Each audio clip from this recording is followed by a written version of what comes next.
I'd like to jump right into things. I think this will be an exciting panel. And it's called I Am a Software Engineer. And Richard is moderating, and I'm going to let him introduce our panelists. Hi, everybody. How is everyone doing? Are you having a good day?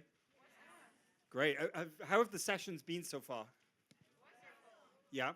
Okay, so we're going to try and not ruin that curve, okay? So thank you all very much for coming. My name is Richard Murby, and I'm the head of hackathons at a company called DevPost. We're a New York-based startup, and we power most of the hackathons in the world. And we help awesome engineers like all of you find incredible places to work. So we're super, super excited to be helping with this panel today. And you know, I've been thinking a lot about kind of what this panel is meant to be, and I'm going to introduce the panelists here are going to share their experiences with you. But I think really the core of this panel is a chance to get to know these people and get to know their careers and what they've achieved in this profession and try and take some insights from that. So we're going to follow a really, really simple structure that I think is a great guide to how to think around content and computer science, which is it's going to be about how did you get this job? So kind of how did you end up doing this as a career? How did you break in? What does this mean for you?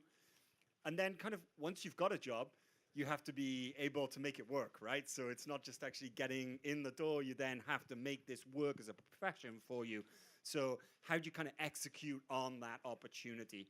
And then the third thing is kind of like trends that we're looking at seeing into the future. So kind of thinking about like where is this profession going to go? What are the things that as you're potentially entering this profession that you should be thinking about for your careers and your opportunities? So we're going to talk about a lot of exciting things. We're going to talk about interviews, careers. We're going to talk about diversity. We're going to talk about really important things for you. And we're also going to leave loads of time for questions. So if any questions come to mind, make a note of them. And once we've kind of got through the panelists, what we're going to do is we'll have you line up the microphones. We've got loads of time to take all of your questions. So come up with some really good ones. So if that sounds cool with everyone, maybe we'll start by introducing our panelists. Cool. Okay. All right. So our panelists today, we're going to go down the line. We're going to introduce ourselves. I'd like to know kind of what your job is, where you work, and did I hear correctly that you have all prepared 3 words that are going to help this audience have a great insight into who you are? Do you want to start, Neha? Hi, everyone. My name is Neha Singh, and I'm currently the founder and CEO of Obsess. Obsess is a virtual reality shopping platform.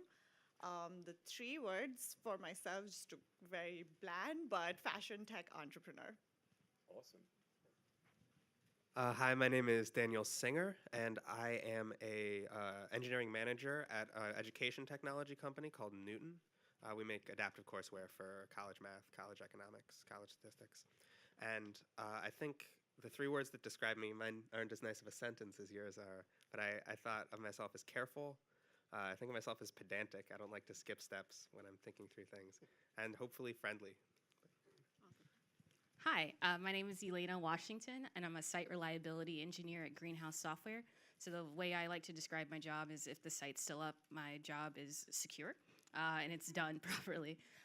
And so Greenhouse, as a company, makes software that's utilized by recruiters and folks who have jobs that they are hiring for, not necessarily engineering jobs, but any kind of job, and just helping our customers get more structured around the act of recruiting and hiring. So in 3 words to describe myself, I would say unashamed, sorry for the modifier, a little vulgar, and also focused. Hi, I'm Janet Lee. I am the head of engineering at Conde Nast Entertainment, and what we do is manage video for all of Conde Nast, including brands like GQ, Vogue, Vanity Fair. If I were to describe 3 words, I don't know if I'll stick to the 3, but I'll say easygoing, a good listener, and maybe more introvert than extrovert. That was awesome. That was a lot of words for an introvert. Good job there. Okay, so I think what we're going to do is to start off, I want to learn a little bit more about what your actual jobs are. So we talked a lot about kind of what the companies are, but what is it that you're responsible for kind of delivering on a day-to-day basis? Do you want to start with that, Neha? Sure. So I started my company last summer, and this is the first company that I've founded myself. So my current job is a lot of different things. My background is in software engineering and product management, and right now I'm doing a lot of product business development, strategy, recruiting, fundraising, panels, a lot of different things, and a little bit of development, a lot of design, just figuring out virtual reality, which is like a new field. So you do still get to code most days? I don't get to code most days, but my co-founder does. Yeah, but Do you miss it? Do you miss writing code? I do. It's like the most logical thing, versus like dealing with people, which is what I have to do now most of the time. Whereas when I code, it's like, I can control what happens and it's like predictable. It's nice. Awesome. What about yourself, Dan? What are you working on right now? So yeah, right now I'm an engineering manager at Newton. So I manage a team of about 10 engineers that focuses on the teacher side of our product. So we basically split it in half. There's the learners and there's the teachers. And so we focus on what the teachers see and sort of what they work through. And in my day-to-day, I mostly spend my time doing one of two things. So I'm either working with the engineers that I manage, helping them unblock problems that they're running into, or helping them figure out what to work on next, or what problems they should be solving. And then the rest of my time I spend with the product team and with my manager and with the other managers trying to figure out sort of where the company is headed and what we need to be solving overall, and what sorts of projects I should be having my engineers think about in the first place. So between those two. So it's like working with a lot of engineers. So you've kind of made that transition from being a sole contributor to like kind of now managing sole contributors, Yeah, right? that's right, yeah. And how has that been for you? How has that kind of change in the nature of your work been experienced? It's fun, mostly. Even when I was an individual contributor, I spent a lot of time talking to my colleagues, trying to get them to do things differently or use different technologies. So that part of it, I feel like I've been practicing for a while. I do miss actually being able to write code. There's something very frustrating about not being able to go in and make things move faster by typing on the keyboard yourself. Right. Is it often a temptation to kind of be like, well, let me just do this? There's that temptation, but there's also the realization that if you were to jump in, it wouldn't go any faster. In fact, it probably goes slower. A lot of people on my team are faster than I am. So. Awesome. Elena, tell us a little bit about kind of your day-to-day at Greenhouse. So you mentioned that you're kind of responsible for keeping the trains running, pretty much? For sure. So I guess for those of you maybe not familiar with site reliability engineering as like a word or a title, it's also what I do goes by the name of DevOps or system administration or the person who keeps the train running or any of those kinds of words, or like hiding in the dark corner, kind of like in the weeds. But essentially the way I like to kind of think about my job is just like in software engineering, or just like in software systems, it's like you have a piece of software running on a computer and on some hardware. And so I'm responsible for some hardware somewhere, and that hardware is in a data center in Dulles and other regions of the world. And so my day-to-day is just basically kind of like corralling a stampeding herd of computers to serve our customers' traffic. That's the big overarching theme of what I do. But my day-to-day is really just like a lot of other folks' days, or it's just like my job isn't just necessarily just sitting at my computer and typing out some code, but it's also just thinking about like the next iteration of our software and trying to like find solutions that work today and won't be horribly broken tomorrow. And also just ensuring just a certain amount of like reliability, sustainability, and just ensuring that certain amount of performance. Is there a tension between those two things in terms of finding a solution that is like the fastest thing you can do today and then ensuring scalability? How do you think about those things? Absolutely. I think a lot of it is just like you have to consider like your stakeholders and also just like the general business. Like, like lots of folks talk about business, just this kind of like arbitrary kind of like monolith, but really it's just like at the end of the day, I work at a company, it has to make money, and our customers expect a certain amount of service, and they will continue paying us money for that service. So we have to at least have some like baseline guarantees, and then if we can improve on that, like, do that. And also just like kind of a general, like almost like a doctor kind of way of doing my work, where it's like first and foremost, do no harm. So as I'm trying to like scale or try out different things, just like leave like our working site working. That's kind of how like I try to like do my day-to-day. And so just ensuring that I make sure that when I'm doing my work, I just try to not only just do the fastest thing for right now, but also like pay attention to like the consequences, unintended or otherwise, and just making sure that I'm thinking a little more forward thinking, just like, yeah, this will be quick for right now, but like, will this make sense in a month? And like the general trajectory of like our company, that will this make sense in a year, 3 years? And just slowly, trying to iterate day to day to make sure that we get to wherever it is we're trying to go to. So presumably that means kind of working across the organization to try and understand like what those trends should be as well. For sure. I'm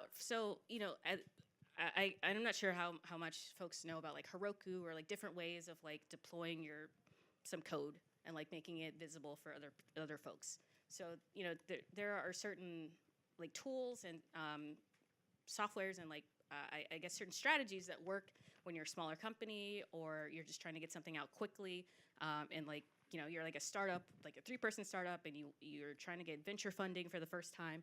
There's a certain way that you conduct yourself to make sure that like you can get something out there and iterate quickly. And then as that evolves and there's more people involved and there's more money involved and like more risk involved, then you start to strategize a little differently. And then just trying to do that in such a way that you're always kind of forward thinking and like having like ambitious goals about where you want to be in 3 years, but also making sure that you can like satisfy the needs of today. So that's kind of Totally, yeah. Thanks a lot. So, Janet, you're head of engineering at Conde Nast. So, what does that mean on a kind of day-to-day basis? Yeah, so our team consists of 8 engineers. Most of the time, I am coding and working on whatever project that we have. One of the projects that we're working on is updating our video player to switch ad services. Besides that, I have usual one-on-ones with the engineers, meetings with product managers or other teams, and trying to figure out what projects we have coming up and how we're going to break that up within the team. Great. And a question for kind of all the panel here. So, tell me a little bit about your educational background. So, do you all have kind of formal computer science educations? nada. No? So you have a really interesting educational background that we were talking about before. Do you want to bring the audience in a little bit on this, on your background? For sure. Hi. So, I do have an engineering degree. I'll start there, but my degree is in mechanical engineering, which is not completely different, but it definitely isn't computer science. And so my career trajectory to now is just been, I got my mechanical engineering degree, and I was working as an engineer for a company that makes equipment that's installed in power plants, and I was a service engineer. So my LinkedIn, my profile pic for the most part that I use is just me in a hard hat on the top of like a boiler in the middle of like Queensland in Australia. And so it was a great experience to have just working in a power plant, just like seeing the sausage / electricity made. So that was a really great experience, but I realized in the process of doing this job, there were certain things about it that I didn't like, in so much as like while I traveled a lot, I didn't travel to nice places because I went to power plants to work, and you don't put power plants in nice places because then it wouldn't be a nice place. So while it was awesome, I was, in Australia, working on a power plant. I was also in like the Alabama of Australia. So it's just, so that's kind of like hard to reconcile when folks like see my passport stamps and it looks like, oh, you've like traveled the world and like had this glamorous life. And it's like, yeah, but like I also like worked 12 plus hours a day in like a dark basement in a power plant in the middle of like God nowhere. What was the transition like into computer science for you? For sure. So for me, it took realizing that my day job isn't necessarily what I wanted to do, and then my coworkers would spend their evenings like doing things like working on their car or all the kind of mechanical things, and I would spend my time kind of like hacking around a little bit on the web. And I just realized that I wanted to do something different, so that was like the major like point of me switching. It wasn't necessarily like I kind of tried a few different strategies, but what really worked for me was just leveraging the fact that I had a degree. Like, it doesn't matter if it was like in the thing, it was like, I have a college degree, I am capable of learning. And then separately, just trying to position myself to gravitate towards gravitate towards the field that I wanted to work in, And so just like maybe do like a part-time internship, like keep my day job, keep paychecks, get an internship like part-time. But that it was kind a of thing. very, when you were doing that, it was a very deliberate process to break into being a software engineer. Yeah, for sure. And so like also I started a master's degree. What was helpful for me is during my undergrad, I did a summer research program that was like very focused on trying to get students to get a PhD and do research. And in a part of that process is like you have to get, take the GRE to go to grad school. So I went through some GRE prep, took the GRE and had scores. So when it finally got around to applying to grad school, at least that particular portion was taken care of. And then I started the degree program, and then having that on my resume, seeing like degree in progress was enough for someone to hire me to actually do the job that I wanted to do eventually. So I didn't necessarily end up getting the degree, but like starting it and taking coursework was enough. Awesome. What about yourself, Janet? You have a computer science degree? And how well do you think that actually prepared you for the transition from kind of computer science studies to actually being an engineer committing code? It was definitely different being in the real world. It was not like finishing your homework and you have to like ask or like be very proactive about what you're doing. I started right out of school. I put my resume in a resume book for my school's resume book, and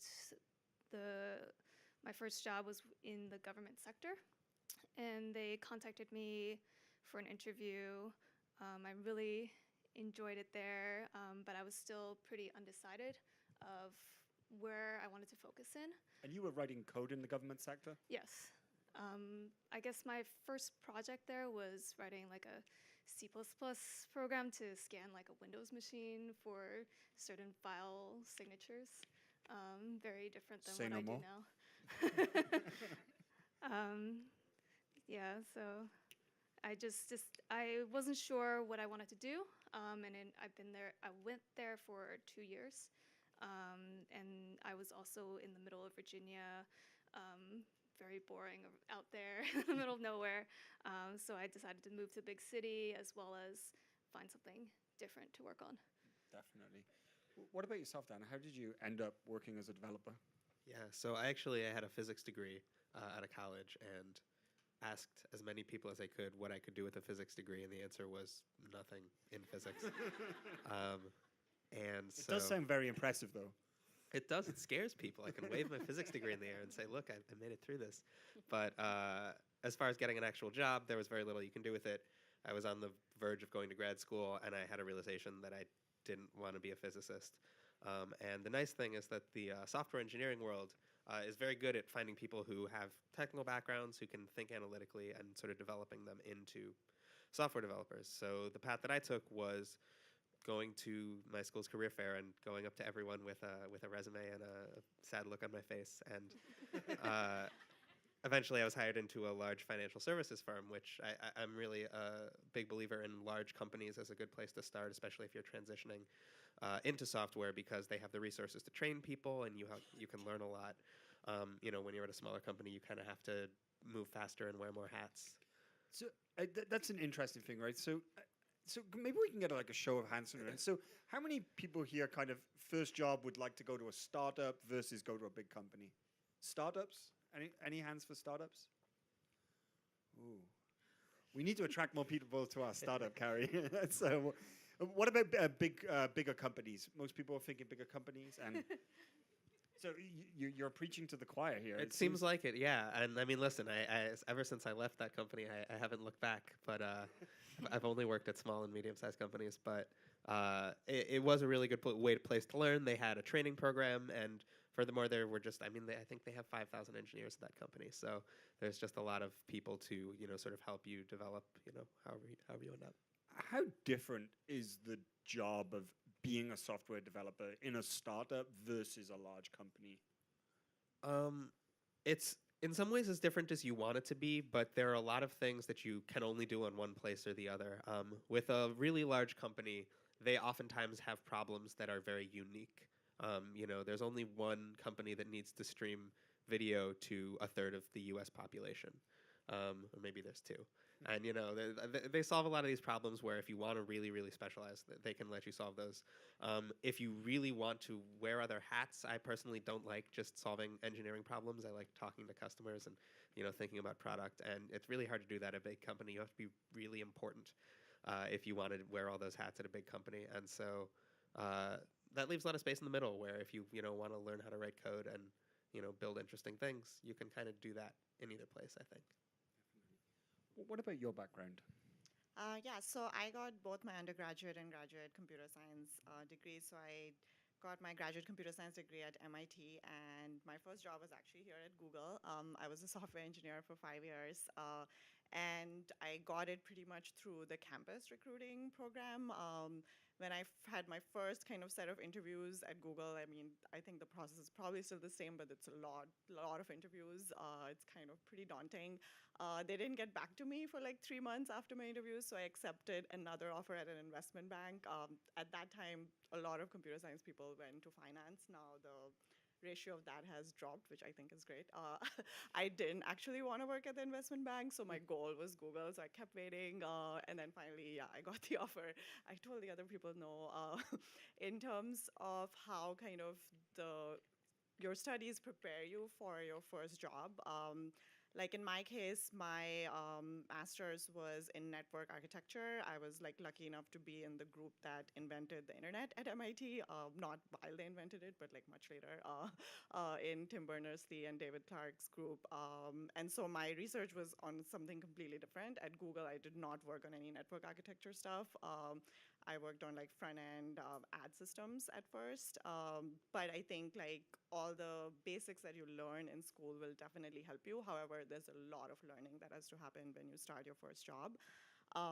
My kind of advice of startup versus big company from my end is that I think you should start your career at a big company first, like at a big tech company, because it's the best way to learn the really structured and proper way of doing like software engineering, because you don't necessarily get that in school. At startups, often the main goal is actually to just get the product out, and you're not necessarily writing the code in the best possible way because you have so many other things to care about. And then you kind of build up this technical debt, and then once you become bigger, then you kind of have to go back and rewrite a bunch of stuff, which is fine because that's how it has to work in the startup. But I think as a software engineer, in order to like really learn the best practices and to know what the best is, so when you're not doing the best, like how to fix it later because you don't have enough time, it's really good to work at a big company, and also you get like a lot of opportunities for different projects.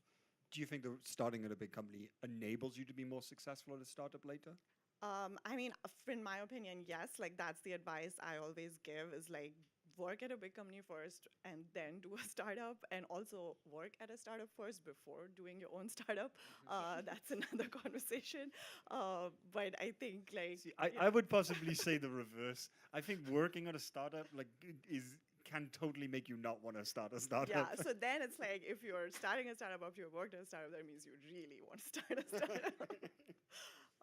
But yeah, I think working at a big company like teaches you how to kind of work with teams as well. And like even though at a startup usually might have a very small team, but at a big company you'll learn how to like deal with more complex code, more complex projects. You'll be working like for example at Google, once I was a tech lead, I worked with teams in London, in Mountain View.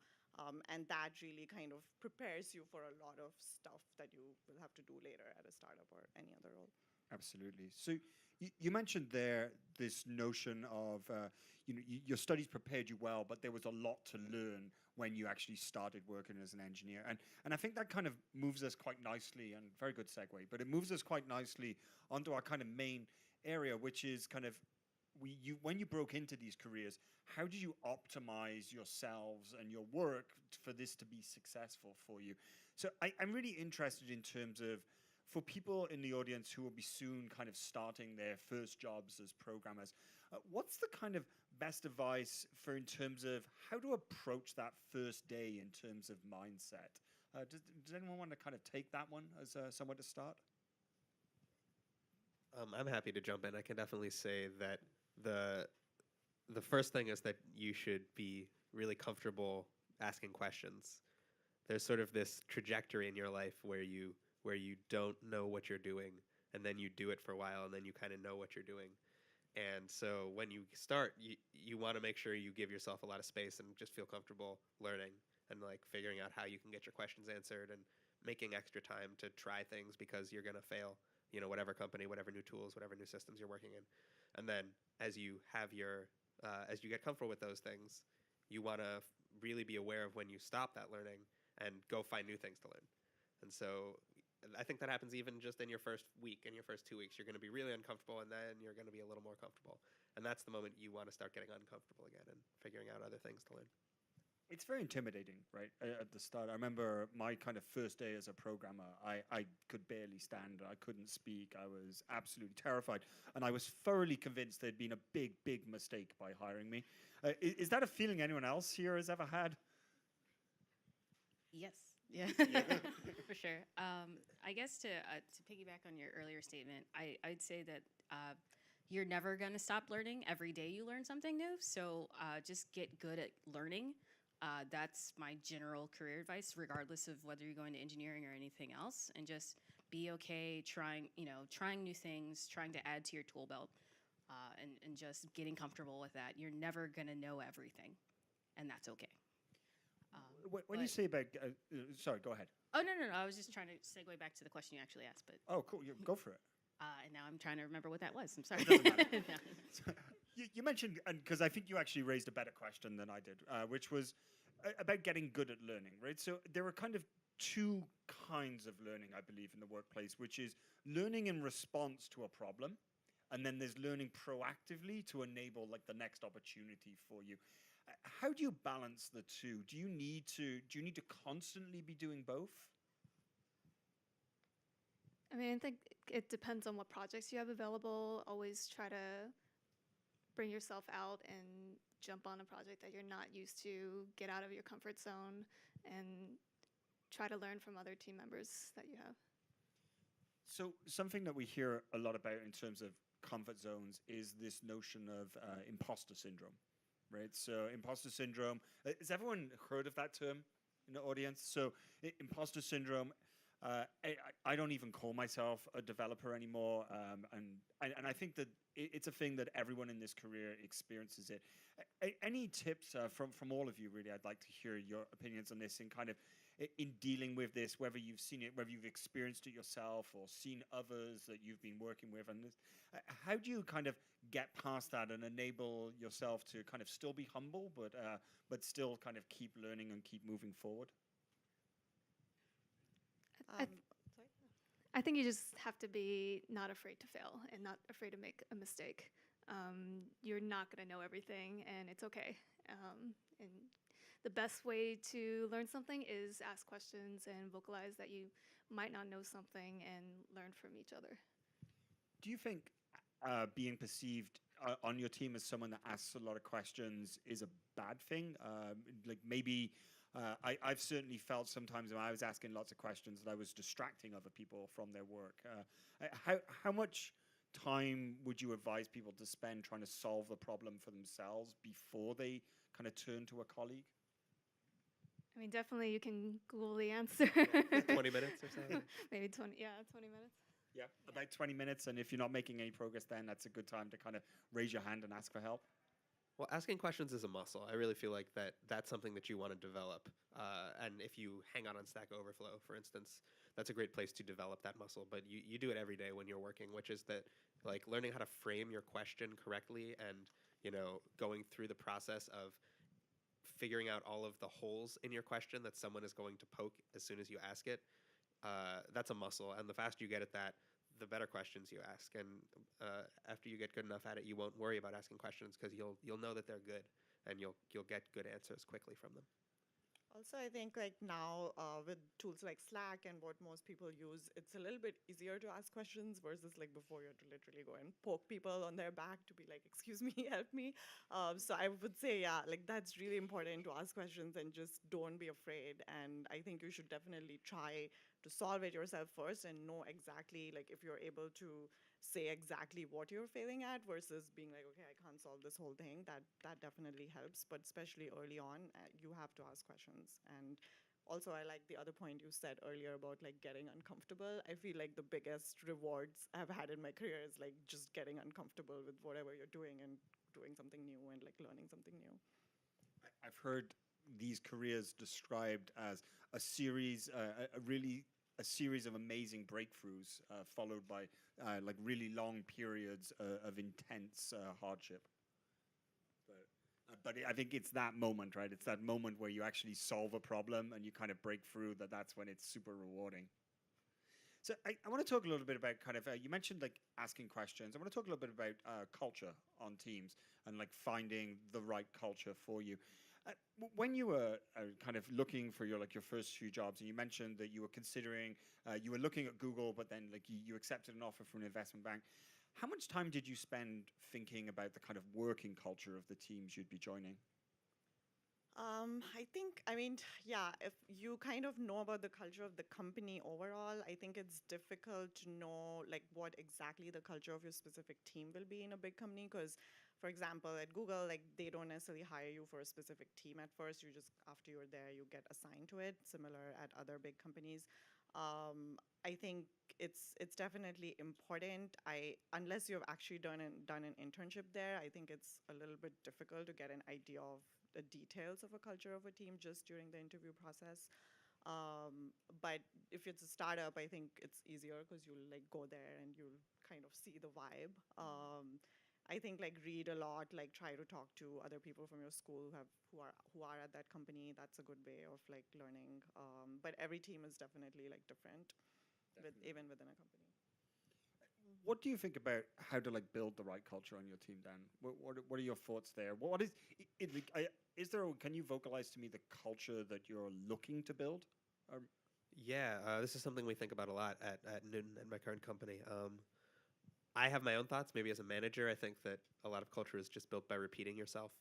I think a lot of people think that, my company has about 40 engineers, so there must be 40 different opinions on every single thing, and it's so hard to convince people to do things a certain way and feel a certain way about doing things right.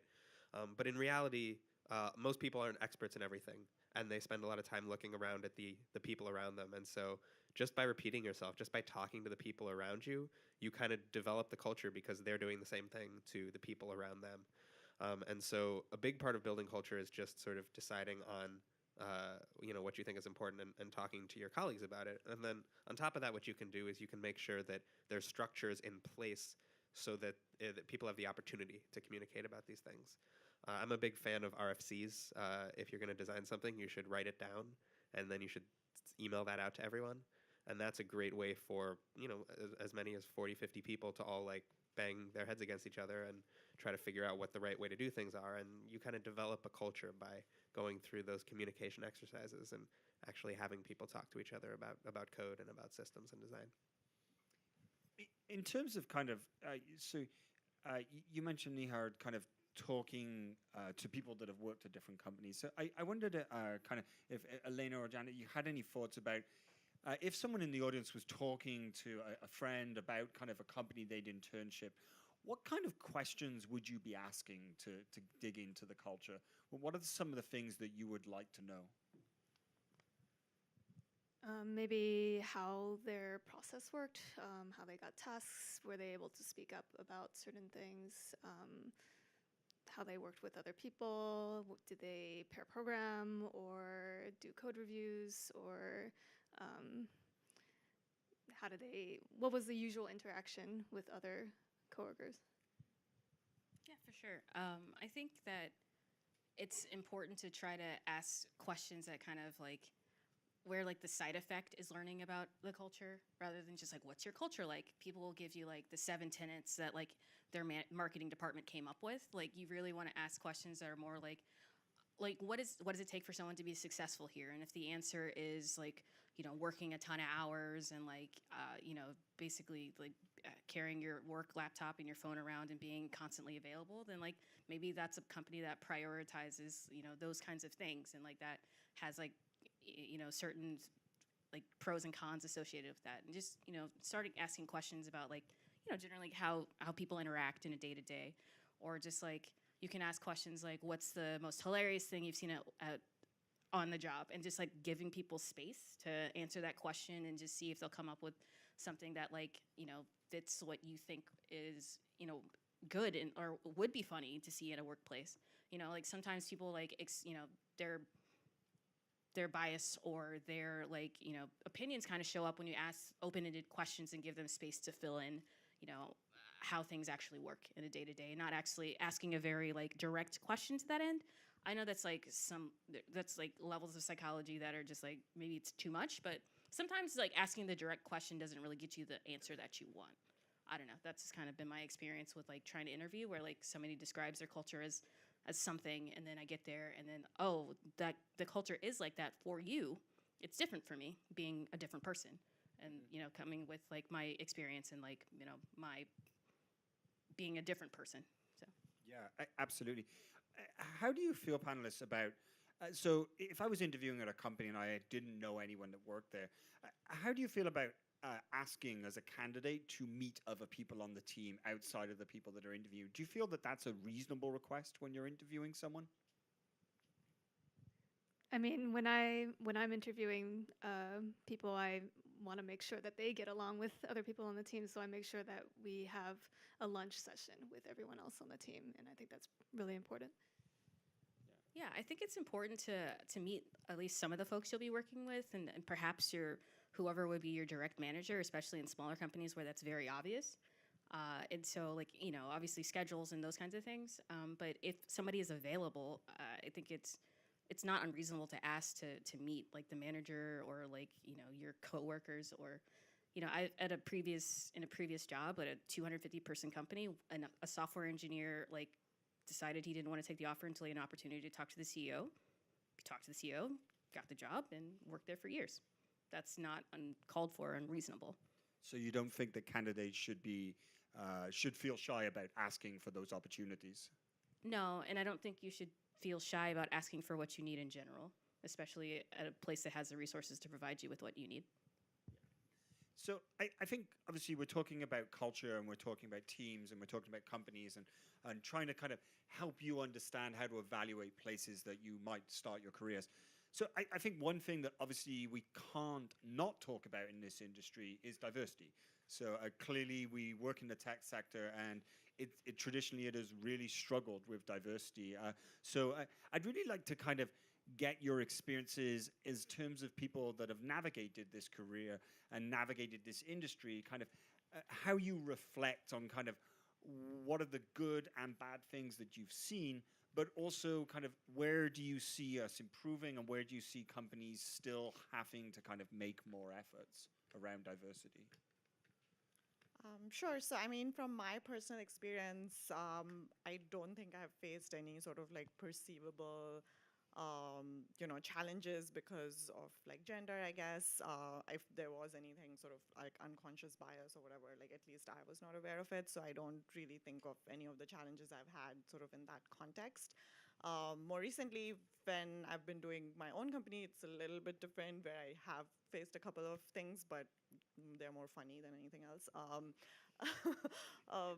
Is that the right response in some circumstances to kind of laugh at it? It would, I mean, depends on basically what I think, like what the importance of that person is to you. Like if it was someone who I was looking to get something from, like an investor or like a client or an employee, then my response wouldn't be that. But if it's just someone I met at an event and they were surprised that a woman is doing a virtual reality startup, then I'm like, okay, that's your problem.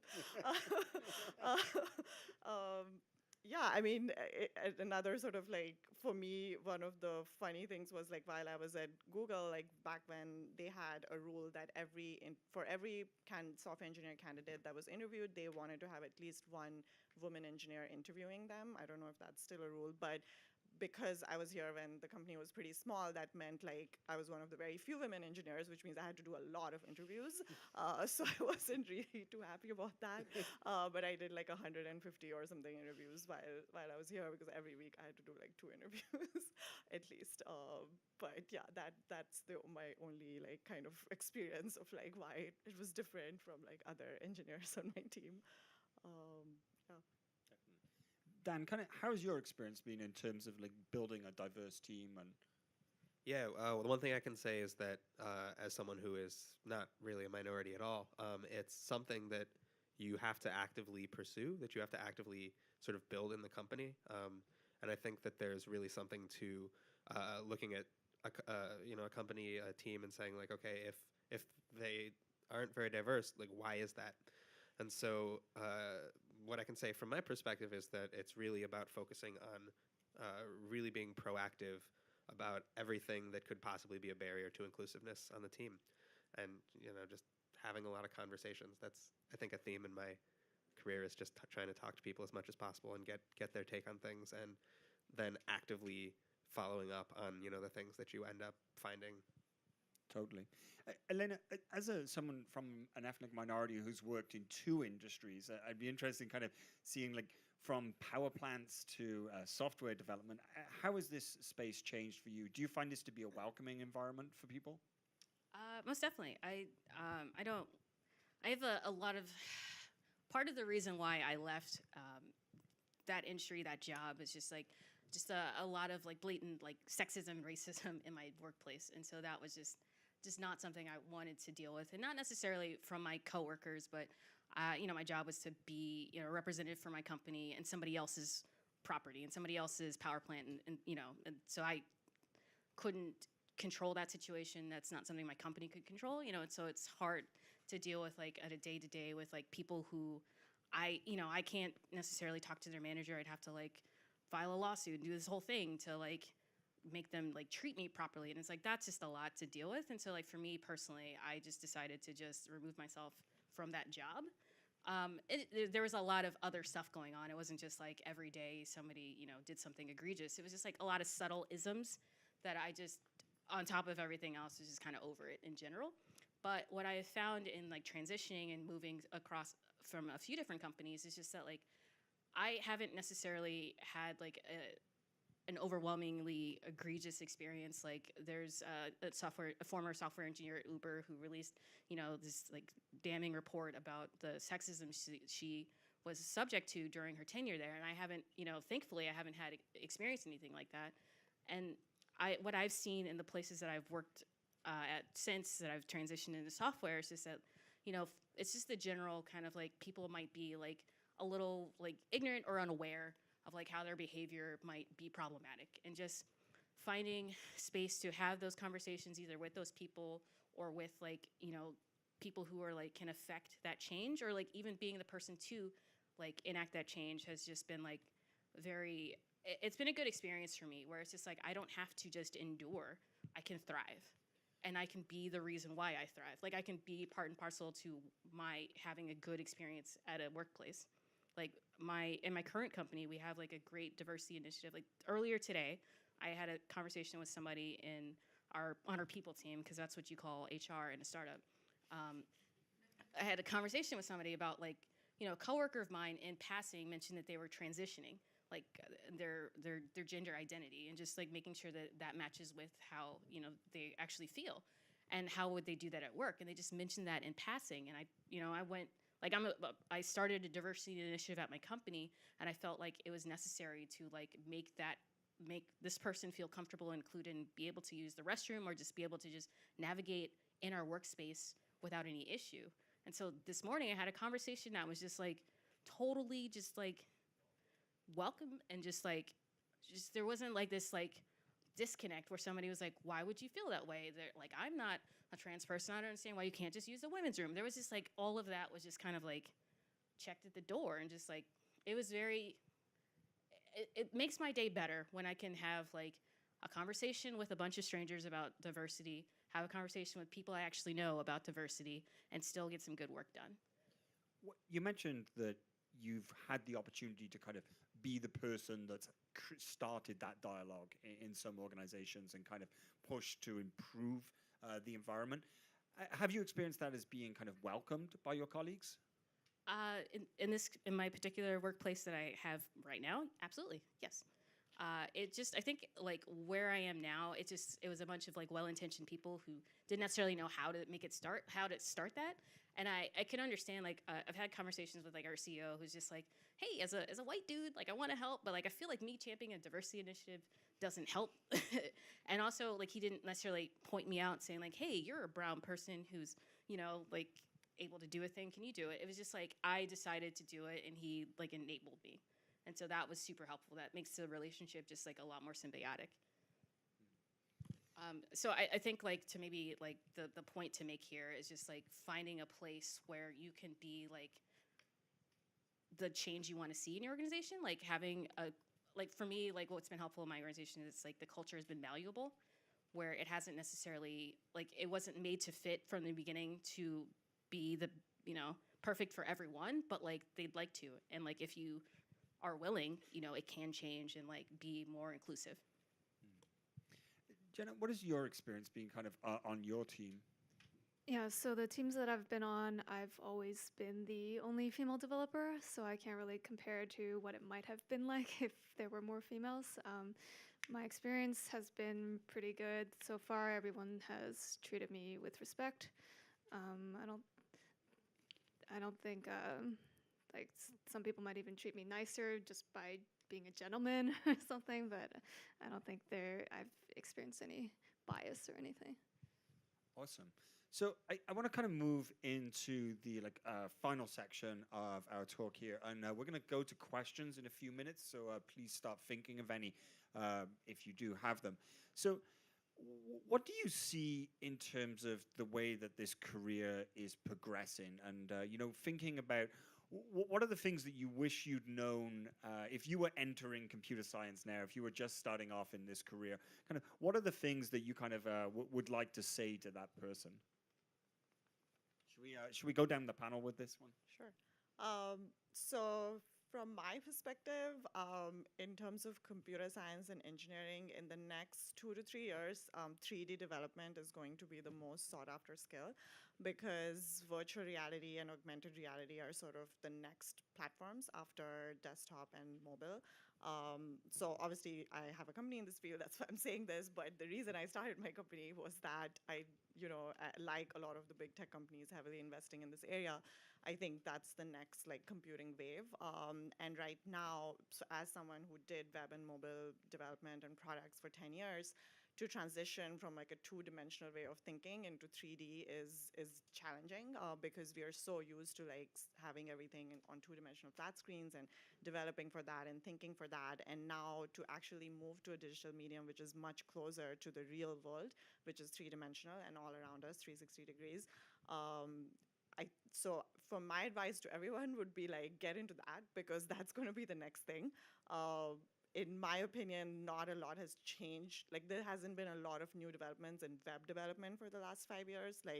Fundamentally, a lot of new things came out around 2010 and stuff. But since then, there hasn't been tectonic shifts in web development, and I think people are now looking for the next thing, because as engineers we're always looking for the next thing, and next thing will be 3D. Currently, the only people who know 3D development really well is game developers. So even if you're not a game developer, try to get into game development programs like Unity and Unreal. Very different form of development than other stuff. But do you think even a small amount of exposure can be helpful? Yeah, definitely. I mean, for me, I've just been doing it for a year, and I feel like I've learned so much. It's a very new field, so everyone is on the same playing field. Everyone is new to it. So even as someone who's just starting out their career, if you even get 3 months of experience in developing this, you will have more experience than most other people. Awesome. Thanks so much. Dan? Yeah, I think, so the best advice that I have ever gotten and that I would definitely give is maybe a little bit after that first week and that first day, and after you've sort of learned, and I'm assuming everyone here is a very smart and diligent engineer that's going to succeed in whichever company they start at. The advice I was given was schedule coffee aggressively, and the idea behind that is just that I think I spend about half my time solving problems, but especially as a manager, I spend the other half of my time trying to find what problems need to be solved. And there are a lot of people at whatever company, even if it's just 6 or 7 people. Everyone is thinking about different problems. Everyone has this thing in their head that is like the big thing that's going to take the company down or that's going to bring the company to the next level. And if you don't spend time talking to people, you end up constrained by what you know.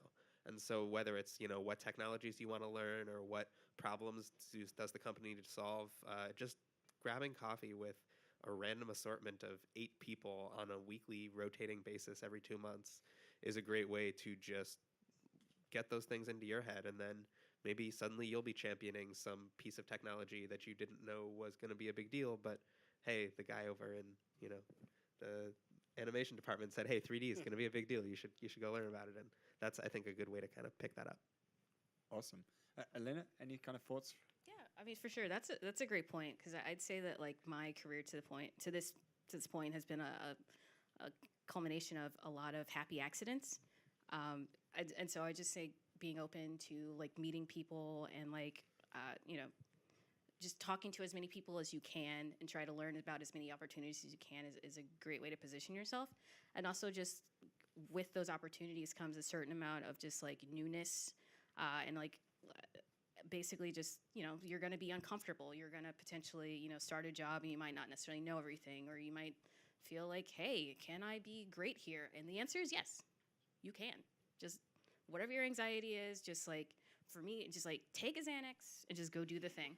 Like, so serious. I like that's advice I give myself. Like, I'm not sitting here trying to like proselytize at you. Just like like in real life, just like I have like me freaking out about doing things that I'm perfectly capable of doing has been my undoing to some extent. So just like trying to just like work through that a bit has been very helpful, and ultimately just try.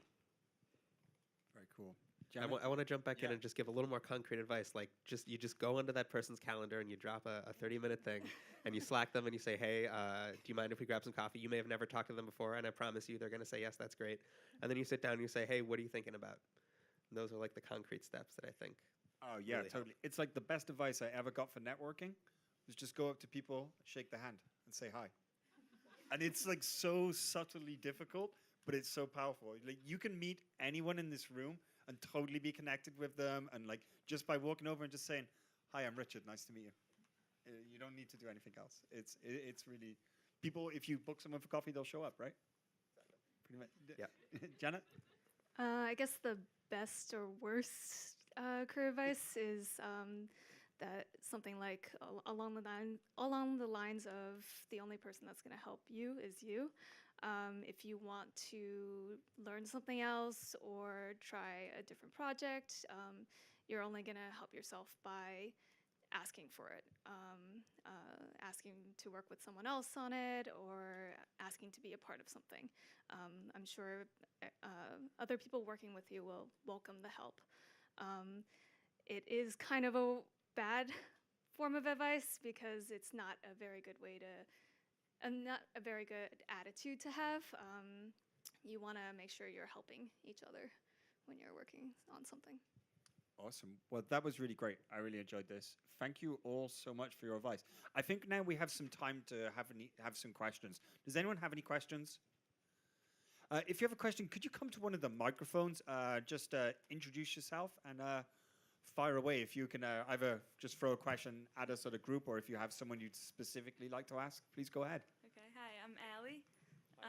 It's not the most straightforward question, but it's for people who have multiple interests. So, and we're looking for an interdisciplinary career ultimately with tech and something else. So, I've studied like neuroscience and psychology, and now I'm going into computer science more. And I want to know what you think about how to divide your background. Like, how much should you bring of, let's say, like for me, neuroscience to the tech world, and how much should I have of tech, and also like just general advice about how to find how you want to merge your two passions. I mean, I feel like you can go into any industry that you want with tech. I had a huge passion for music, and I minored in music as well. And I made sure that I had an experience at a company that was music video related, and I had to satisfy both my needs there. Yeah, I mean, I would agree. Like, I think you often don't even realize all your interests until, like, just when you finish school and start your first job, you're not going to know, like, everything that you're going to like once you actually start something. For me, I realized a little bit later that I love fashion. I started taking fashion design classes at the Fashion Institute of Technology while I was at Google. Then I realized that I was really bad at drawing, so like I would just stick to the tech side of fashion. But so after Google, I worked at a startup, and then I worked at Vogue, where I was the head of product and launched all their digital products. So there's so many ways of like combining like your interests, and I feel like you should really, even if you're interested in technology, you should really drive towards the area that you are passionate about within technology, because as Janet said, like with tech, you can work in anything. And ultimately, I really think you have to be passionate about whatever the company that you're working for is building, or the particular product or team that you're working on, beyond just like, okay, this is the code I'm writing, because then I think like all the people who I've worked with who are actually passionate about the end product are like the best engineers. One piece of advice I would maybe add is make sure you find an entry point. Make sure that where you start is somewhere that is a real job that you can get. Because the advice I always give everyone who will listen is that life is long. That you kind of have a lot of time to start with one thing, and then after a year or two, you can probably do a lot of it in your sleep, and then you can jump to something totally different or something related, and kind of triangulate your way to that cross-disciplinary place that you ultimately want to be.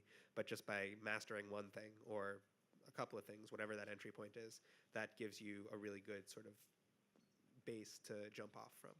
Yeah, for sure. Like the first company you work at, or even like at any point in your career, you don't have to work there forever, and you aren't your job title. And you can also do things outside of work if you have time and interest and can, or that's available to you. And just as your career trajectory, it's kind of, I think it's journey, right? It's not like, I mean, if you have like, I want to have this position at this company, like that's awesome. Work towards that. Maybe it makes sense to start at a different position in that company and then kind of weave your way into that. Or maybe it's like, I would like to do this kind of thing for a company that sort of does this, and maybe you have to like make, kind of do something similar and related, and eventually like try to convince people that they should create this job for you because you're great and meet this exact need. Just kind of like building your own, trying to like work your way towards what you want to do, and just being okay with like, hey, I mean, I guess in your particular case, it's like you studied neuroscience. Holy crap, that's great. Maybe you like go work in a hospital for a little bit, and maybe that's not as tech related, but like that provides like valuable experience that can't be like, that will definitely help you in some capacity later. It might be that some tech geek later in your life is like, hey, let's do this thing. And you're like, no, but as an experienced neuroscientist, I know that you shouldn't do that for these reasons, because practicality. So that's helpful, and like just not like pigeonholing yourself. Like if you see that your current job doesn't allow you to do all the things you're interested in, see if you can incorporate that into your work, or find a place that will better allow you to get a mix, and then, yeah, as you said, triangulate your way to what you want to do. Yeah, so go get them, okay? Any other questions? Anyone else? I think we have two more. I think we'll go for this lady, and then we'll go over here. Please. Hi, my name is Elisha. Right now, I'm like segueing into the cybersecurity field, but I was doing like desktop support. And speaking of diversity in the workplace, I faced the ism, which wasn't racism or sexism, it was ageism. My team, there were like a lot of older people, and they felt I wasn't competent to do my job because I'm a millennial. So I want to know, like, how can I get over that? Because, technology, like from when they went to school and they learned it, it's taught different now. We learn different now, and things have changed. So how can I get over that ageism stuff? I want to hear what the panel say, but I'd like to give you my reaction first of all, which is don't get over it. Go and work somewhere that deserves you. Would be my advice. Yeah. Sometimes it's not you, it's them. Yeah. Like a lot of the times it's not you, it's them. I would highly, that's perfect advice. You You deserve better than working with people that don't appreciate you because of your age. don't work with them. But I'd also add sometimes it's not that easy. Sometimes, your life isn't that flexible. There's, obviously HR is one avenue that you can pursue, which is usually the first place to start. Most HR departments are hopefully pretty receptive to this kind of thing. But also, I would definitely recommend finding someone around your age who you can talk to that just can reinforce that hopefully is doing something similar to what you want to do, just to sort of make sure you have that sort of in your life, just that there's somebody who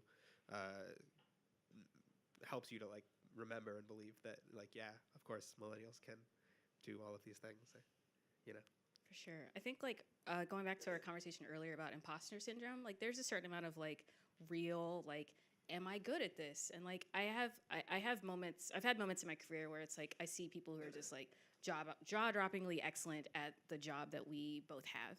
And it's there's a certain amount of kind of a ding against my confidence, wow, all the keyboard shortcuts and have and set up your computer just right. I'm still using Microsoft Word. I'm never gonna do this. Oh my God, I'm gonna go cry, right? But okay, navigating that and trying to get a sense of confidence, but also on the other end, don't let somebody's unreasonable or just somebody else's negativity and just undo just targeting you for whatever reason, whether they're aware of it or not, get at your sense of confidence. I mean, just protect yourself in that way. I try to definitely, there's a certain amount of just working, I think I have a better relationship with my current manager than I've had in my life with even just general people, where it's just hey, there's a certain amount of just coaching and helping me to get better. There's also a certain amount of hey, let me remove issues out of your way so that you can be great here. And it just there's a certain amount of building me up, giving me criticism that's well placed and articulated in a way that's oh yeah, I did mess that up and I can do that better. And that's what you should be looking out for. If somebody comes at you with negativity or just hey, you whippersnapper, you can't do this because back in my day, that's okay. That's not to project at you, but it seems that I wouldn't encourage you to stand in a place to continue working in a place where you feel kind of attacked for an identifying characteristic that you can't change. It's one thing if my work isn't good, tell me how I can do better work. My age, my sex, my religion, who I sleep with is a problem. You're the problem. I hope those helped for you. Let's move to another question. We had one over here. Hi, my name is Tatiana, and I'm a computer science student. And I love 90% of everything I'm learning in my college, and it's really hard to choose your path when you love almost everything. And I thought maybe you can give some advice how really to set you, on the right path, where to start if you love everything. That's a tough question, I think. Janet or Nia? I mean, I was undecided for a long time. Just start somewhere and get a feel for what you might like and go from there. Do you mean you love all different parts of computer science, or you love other fields other than computer science? All different parts of computer science. There's Okay. so many. Yeah, I mean, I would say then you should try to find a company or a product that you really are passionate about, even something that you use on a daily basis, and try to start there. Because if you're okay with doing kind of any piece of back end, front end development, then maybe try to find your path using what the product is that you're going to be working on, and if you're really passionate about it. Yeah, maybe try and find a vertical that you're really interested in. Maybe if fashion really interests you as well, then maybe take that broad set of computer science skills and use it in a vertical that's particularly exciting to you. I'd say as a guideline, if you've had a problem that you've had to solve in your coursework and that seemed really intriguing, maybe that's something you can dig into. I really liked this problem set, or that particular project was awesome for these reasons, or maybe start trying to narrow down in your experience what has been the most fulfilling to work on. Maybe that would be a good place. I would just say from the other side, being a couple years out of college now, that feeling doesn't go away. So, as I've said before, life is long. Like, you can try different things out. You're probably not going to try all of them.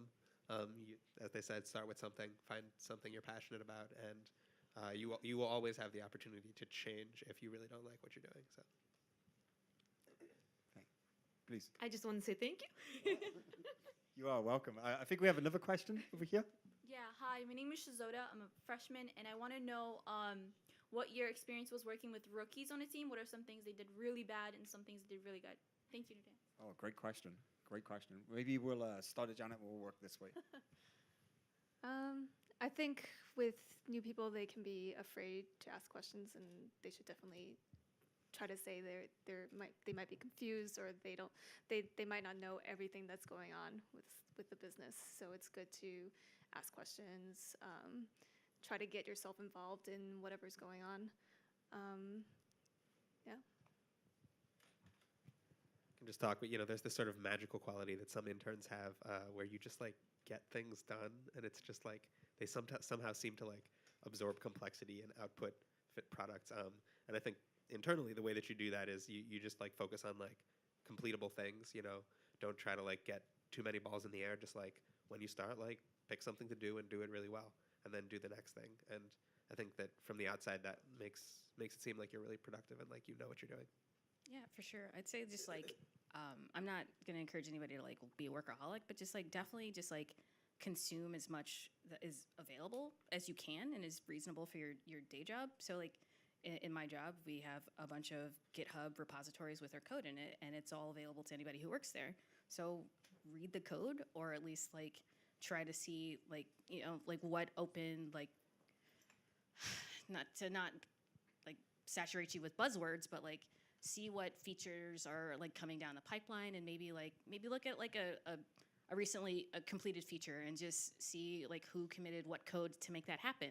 If like that's something that like doesn't make sense or you want to know more of, or just try to be able to like in these ways kind of like consume the complexity. Just like be like very strategic about like trying to ask like questions like, how did this person go about implementing this feature, or how would I, or like what else is coming down the pipe, and how can I help to enable that to come to fruition. So I think it's just like maybe perhaps just like not being afraid and not waiting for work to come to you, and not necessarily looking for work, but just being interested, and just like kind of like having a situational awareness. That doesn't mean you have to like know everything and in detail, but just kind of like position yourself to like know as much as you can that is reasonable to get your job done, and maybe like be as helpful and productive as fast as possible. And what I would add is like communicate a lot with your manager and your team. Like one of my kind of bad experiences with one of my interns was like we had a deadline, and if you're committing to something, then try to like make your commitment. But if not, like communicate with your manager about like the whatever problems you're having or why you're not able to do something, instead of at the last minute realizing, oh my God, we can't meet our deadline because like this person didn't do their stuff. So be like overly communicative, especially as an intern or as a new person who starts in their team, because you don't know each other's rhythm of like how you work, and you're new anyway, and you're there for a short period of time. So if you can just like tell people like what you're going through, and like if you're actually going to like make the projects that you've been asked to do, or the manager I'm sure would be happy to like adjust it for you. It's just like they need to know like what your capacity is, and until they actually start working with you, they're not going to know that. So be communicative. That's great advice. I'd just add, be enthusiastic as well. It's really, really fun to work with people who are like fired up and having fun and are enthusiastic. Everyone loves that, regardless of their skill level. It's great to work with people who are having a good time. Any other questions before we wrap up? Yep, we got two more. We're going to go for this lady here, and then we'll come over to you. Hi, I'm Chantal. I would like to know, what is something that you wish you had known before you started your first tech job? Good question. Who wants to go first? Dan. I can say that maybe this goes back to the imposter syndrome thing. One of the most valuable experiences I had in my most recent company was watching someone who I respect enormously fail. And getting like, it's one thing to say like, oh, imposter syndrome is real and everybody has a learning curve, but it's another thing to like watch someone who is really, really good fail at something new and understand that they're really, really good because they've spent a lot of time on it and they've gotten really, really good at it. And so the short answer here is knowing what I wish I had known is that everybody started with not knowing how to do things and then they figured it out as they went. And if I had had a like more of a like a gut feeling of that and like really knew that in my heart, it would have made it a lot less terrifying to show up on the first day of work and start learning things myself. I would say like the thing that I didn't know was that any job is not just going to be about like the engineering or the coding. It's going to be so much more about interacting with other people, with your teams, with other projects. And even as a junior person just starting out, like it's going to be a lot of different things, like not just like, okay, as long as I write my code, you have to like navigate everything. Whether it's a small company or a big company, you have to navigate the dynamics and like, not necessarily even politics, but just whatever is happening at any given time in a project and in the history of the company. So it's like, I think in order to be successful, you have to be very aware of all of that. And if you are like a go-getter, you have to like make sure you're like plugged into like everything that's happening and like seek out the opportunities because they're never going to come to you. And the more that you kind of are aware of everything else that's going on and really try to go for stuff. I think that was probably something I didn't expect. Like I was thinking, okay, early, like all I'll be doing is like developing. What about yourselves? Sure. I'd say I wish that I had known earlier. I think maybe getting work friends, having proper work friends. I'll kind of say that. I'd say that like having a group, like a network of folks, it's like, can you feel comfortable like having like a conversation with like your coworkers about something that might be real? Not necessarily like you have to like tell Susan about every piece of drama in your life. It's just like somebody who you can like actually have like a real like relationship with, like, like a friendly kind of like, can we be people together? And just like understanding that like how that like affects your working environment, just like the people. It's at the end of the day, like a lot of people don't necessarily quit their job because of the work, but it's just like the people that they work with. And so just like following like the duck rule to that end, if like it looks like a duck, it quacks like a duck, it might just be a duck. Like if I feel uncomfortable at work and my coworkers are treating me poorly, then like maybe that's not a place where I feel comfortable. And kind of just like picking up on those vibes. And it's not just like, oh, maybe I need to get better at this job. And it's like, well, you can get better at doing your job, but like I just want that to be the thing that I focus on and not like trying to also manage like a toxic environment with like the people around me are either dragging me down or dragging each other down. Like I just working at a place where people are kind and like I can, get work done and maybe have like if I have to work an extra hour, I don't mind working an extra hour with these people because like I like them to some degree, like just having like that, I guess, sense of like comfort in a workplace has been helpful. Awesome. Janet, any thoughts? Yeah, I'll have to agree on that. Half of it is work, but half of it is you're spending a lot of your life with these people, and you're gonna want to get along with them and be friends and not have to deal with any weird politics. Great. So let's take what I think, unfortunately, will be our last question, but please. Hi, my name is Kimmy. I had a question for the panel at large. You guys seem to have moved through different phases of your life and careers in different sectors. What, if any, role did mentorship play in guiding you through the different phases of your career? And if it did, what was the best advice that you received? Great question. Thank you for asking. Who wants to go first? Sure. So I'd say the role that mentorship has played is just like it's played a huge role. I definitely like seek out the guidance of people who have gone through what I'm facing next or have like a good opinion for whatever reason. And I seek that out and I listen and I learn and like go to as many coffee dates as I can with folks to like try to like garner like it's like wise people learn from other people's mistakes kind of. And so asking somebody who has the job that I want, like, how did you get there in a way that, like, maybe if it took them 8 years because of reasons, maybe I can do it in 5 or that kind of a thing. And so also just my mentor relationships haven't never been formal outside of, like, college, where it's like, this is your designated mentor or RA or whatever. But, like, in my working career, professionally, I just haven't had anybody who's, like, had that title, who filled out paperwork to that end. It was just been, like, having a conversation and asking like questions and having them answer them. And also just like doing that for other people and realizing that like I had somebody at my job like a month ago, and like a humble brag, but just like I couldn't fathom why they would say that I'm their mentor. Because it's like, yeah, we talk, I help them when they ask questions, but it hasn't been like a, you know, like I haven't like singled them out and we haven't like, you know, had this whole big formal relationship.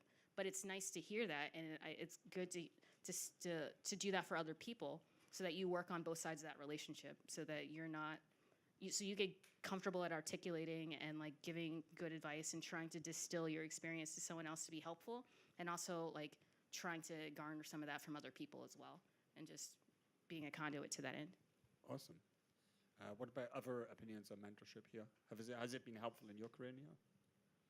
So I would say like I wish that I had seeked out more mentors. I really wasn't good at that before, I would say, but now since I've started my own company, I have to do that a lot more, and I'm talking to a lot more people. I think if you kind of build out that sort of network of people from before, it's really beneficial. And especially as you go through different jobs and like keeping in touch with your managers or whoever other people in your team who could serve as that, like it really helps you in your career later on.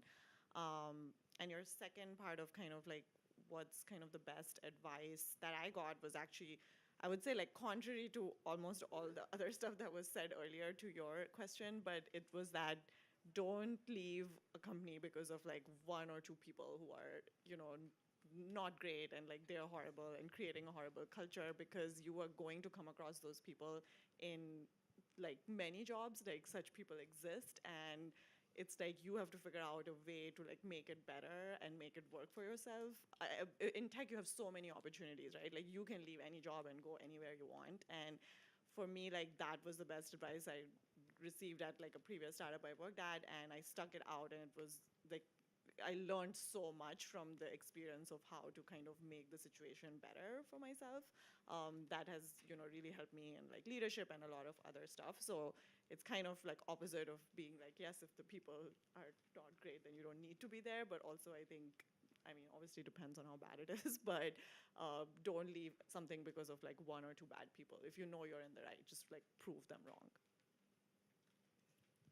Dan, Janet? I don't know if I've had a official mentor, but I've definitely tried to look up to my manager or my manager's manager and see how they carry themselves and work with other people and what they're working on, and trying to figure out what they're doing and learn from them.